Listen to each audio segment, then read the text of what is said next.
বাংলাদেশের রাজনীতিতে কিছু নাম আছে যাদের রাজনৈতিক যাত্রাপথ কেবল দলীয় পরিচয়ের মধ্যেই সীমাবদ্ধ নয়, বরং সময়, প্রেক্ষাপট ও ক্ষমতার পরিবর্তনের সঙ্গে সঙ্গে সেই নামগুলো একটি বৃহত্তর রাজনৈতিক ডেটা প্যাটার্নের অংশ হয়ে ওঠে।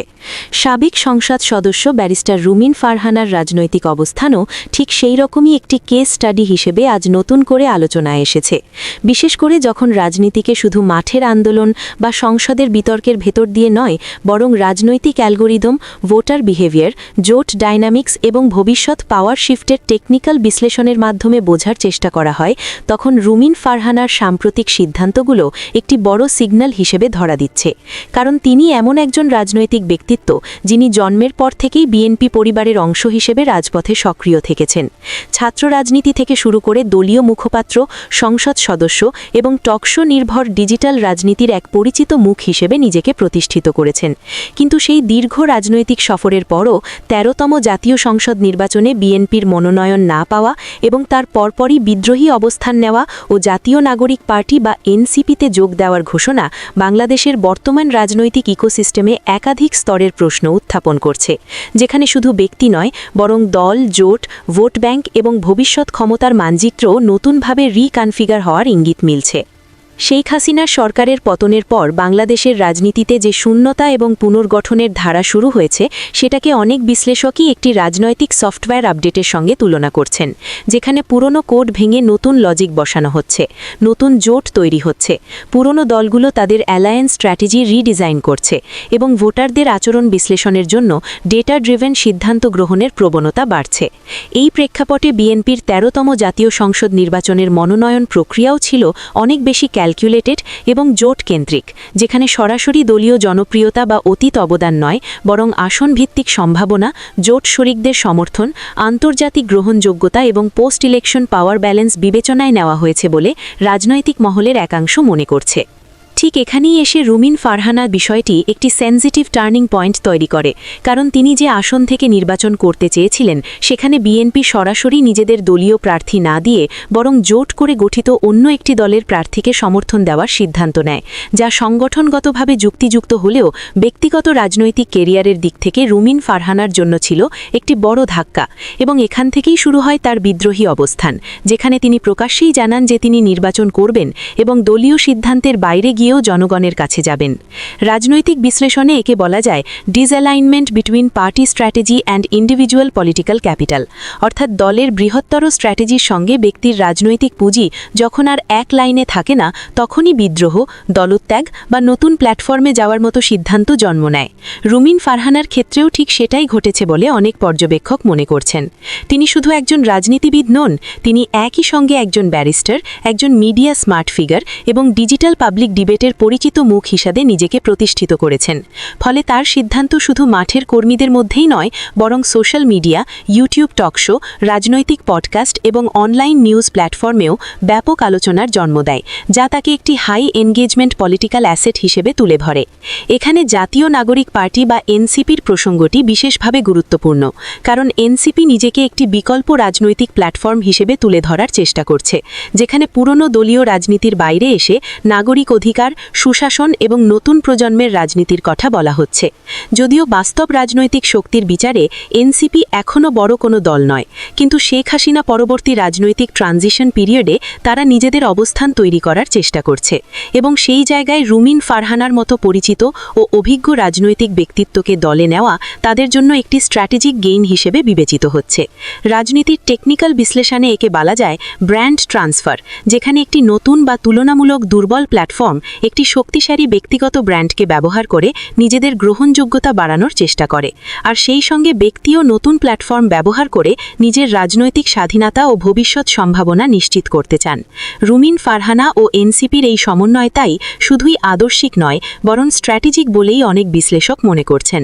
তবে এই সিদ্ধান্তের আরেকটি বড় দিক হল ভোটার সাইকোলজি, কারণ রুমিন ফারহানা যে এলাকায় জনপ্রিয়তা অর্জন করেছেন সেখানে তার পরিচয় দীর্ঘদিন বিএনপির সঙ্গে যুক্ত ছিল। এখন সেই ভোটাররা তাকে কিভাবে গ্রহণ করবেন? তারা কি দলকে প্রাধান্য দেবেন নাকি ব্যক্তিকে? সেটাই হবে এই সিদ্ধান্তের সবচেয়ে বড় টেস্ট কেস। এবং এখানেই বাংলাদেশের রাজনীতির একটি চিরাচরিত প্রশ্ন আবার সামনে চলে আসে, ব্যক্তি না দল, কে বেশি শক্তিশালী? ডিজিটাল এজে রাজনীতি আর শুধু পোস্টার মিছিলের মধ্যে সীমাবদ্ধ নেই। এখন প্রতিটি সিদ্ধান্তকে অ্যালগোরিদমিকভাবে বিশ্লেষণ করা হয়। YouTube trend, Facebook engagement, Google search interest সবকিছুই এখন রাজনৈতিক জনপ্রিয়তার নতুন সূচক। এবং রুমিন ফারহানার এনসিপিতে যোগ দেওয়ার ঘোষণার পর থেকেই অনলাইন স্পেসে যে প্রতিক্রিয়া দেখা যাচ্ছে তা ইঙ্গিত দিচ্ছে যে এই সিদ্ধান্ত তাকে নতুন করে আলোচনার কেন্দ্রে নিয়ে এসেছে, যা যে কোনো রাজনৈতিক ক্যাম্পেনের জন্য একটি বড় অ্যাডভান্টেজ। সব মিলিয়ে রুমিন ফারহানার বিএনপি থেকে এনসিপিতে যাওয়ার সিদ্ধান্তকে যদি শুধু দলত্যাগ হিসেবে দেখা হয় তাহলে পুরো চিত্রটা ধরা পড়বে না, বরং এটাকে দেখতে হবে শেখ হাসিনা পরবর্তী বাংলাদেশের রাজনৈতিক পুনর্বিন্যাসের একটি অংশ হিসেবে, যেখানে পুরনো দলগুলো নিজেদের জোটগত শক্তি বাড়াতে গিয়ে কিছু পরিচিত মুখকে হারাচ্ছে, আবার নতুন বা ছোট দলগুলো সেই সুযোগকে কাজে লাগিয়ে নিজেদের অবস্থান শক্ত করার চেষ্টা করছে। এবং এই পুরো প্রক্রিয়ার মাঝখানে ভোটাররাই শেষ পর্যন্ত সিদ্ধান্ত নেবেন কার অ্যালগোরিদম কাজ করছে আর কারটা করছে না। এই প্রশ্নের উত্তরই নির্ধারণ করবে রুমিন ফারহানার রাজনৈতিক ভবিষ্যৎ, এনসিপির টিকে থাকা এবং বিএনপির জোট রাজনীতির সাফল্য, যা আসন্ন নির্বাচনের রাজনীতিকে আরও বেশি প্রযুক্তি নির্ভর, বিশ্লেষণধর্মী এবং অপ্রত্যাশিত করে তুলছে। বাংলাদেশের বর্তমান রাজনৈতিক বাস্তবতাকে যদি একটি লাইভ সিস্টেম হিসেবে ধরা হয় তাহলে সেখানে রুমিন ফারহানার এনসিপিতে যোগ দেওয়ার সিদ্ধান্তটি শুধু একটি পার্সোনাল মুভ নয়, বরং পুরো সিস্টেমের ভেতরে একটি নতুন ভ্যারিয়েবল যুক্ত হওয়ার মতো, যার প্রভাব ধীরে ধীরে ছড়িয়ে পড়বে বিভিন্ন স্তরে। প্রথমত দলীয় রাজনীতি, দ্বিতীয়ত জোট রাজনীতি, তৃতীয়ত ভোটারদের আচরণ এবং চতুর্থত ডিজিটাল রাজনৈতিক ন্যারেটিভে। কারণ এখন আর রাজনীতি কেবল মাঠে সীমাবদ্ধ নয়, বরং অনলাইন স্পেসেই অনেক ক্ষেত্রে সিদ্ধান্ত তৈরি হয়ে যায়।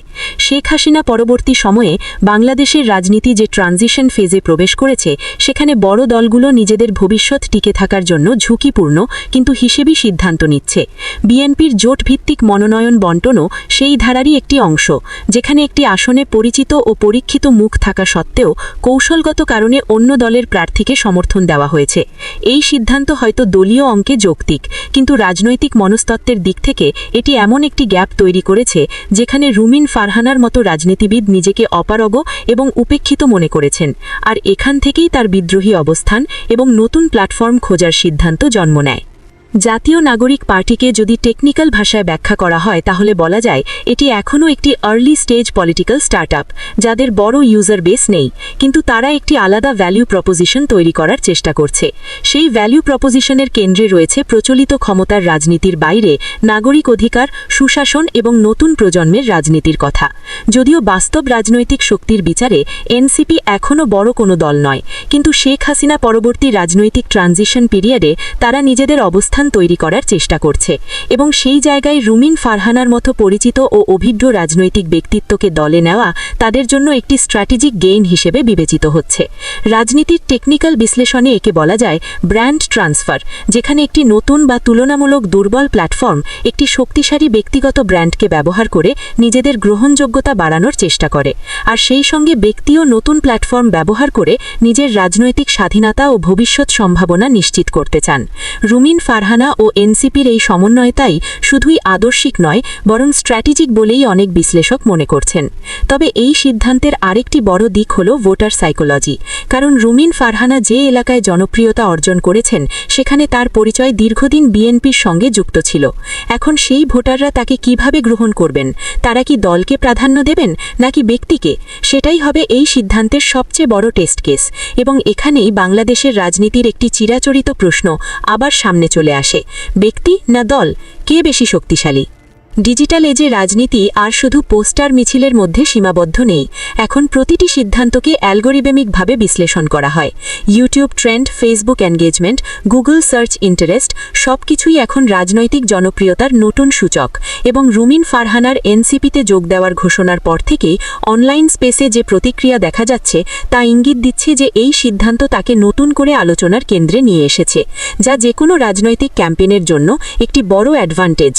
সব মিলিয়ে রুমিন ফারহানার বিএনপি থেকে এনসিপিতে যাওয়ার সিদ্ধান্তকে যদি শুধু দলত্যাগ হিসেবে দেখা হয় তাহলে পুরো চিত্রটা ধরা পড়বে না, বরং এটাকে দেখতে হবে শেখ হাসিনা পরবর্তী বাংলাদেশের রাজনৈতিক পুনর্বিন্যাসের একটি অংশ হিসেবে, যেখানে পুরনো দলগুলো নিজেদের জোটগত শক্তি বাড়াতে গিয়ে কিছু পরিচিত মুখকে হারাচ্ছে, আবার নতুন বা ছোট দলগুলো সেই সুযোগকে কাজে লাগিয়ে নিজেদের অবস্থান শক্ত করার চেষ্টা করছে।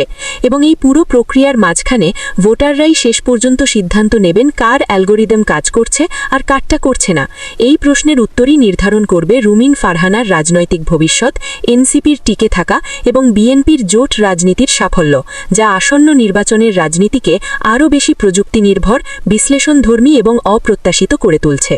বাংলাদেশের বর্তমান রাজনৈতিক বাস্তবতাকে যদি একটি লাইভ সিস্টেম হিসেবে ধরা হয়, তাহলে সেখানে রুমিন ফারহানার এনসিপিতে যোগ দেওয়ার সিদ্ধান্তটি শুধু একটি পার্সোনাল মুভ নয়, বরং পুরো সিস্টেমের ভেতরে একটি নতুন ভ্যারিয়েবল যুক্ত হওয়ার মতো, যার প্রভাব ধীরে ধীরে ছড়িয়ে পড়বে বিভিন্ন স্তরে। প্রথমত দলীয় রাজনীতি, দ্বিতীয়ত জোট রাজনীতি, তৃতীয়ত ভোটারদের আচরণ এবং চতুর্থত ডিজিটাল রাজনৈতিক ন্যারেটিভে। কারণ এখন আর রাজনীতি কেবল মাঠে সীমাবদ্ধ নয়, বরং অনলাইন স্পেসেই অনেক ক্ষেত্রে সিদ্ধান্ত তৈরি হয়ে যায়। শেখ হাসিনা পরবর্তী সময়ে বাংলাদেশের রাজনীতি যে ট্রানজিশন ফেজে প্রবেশ করেছে, সেখানে বড় দলগুলো নিজেদের ভবিষ্যৎ টিকে থাকার জন্য ঝুঁকিপূর্ণ কিন্তু হিসেবি সিদ্ধান্ত নিচ্ছে। বিএনপি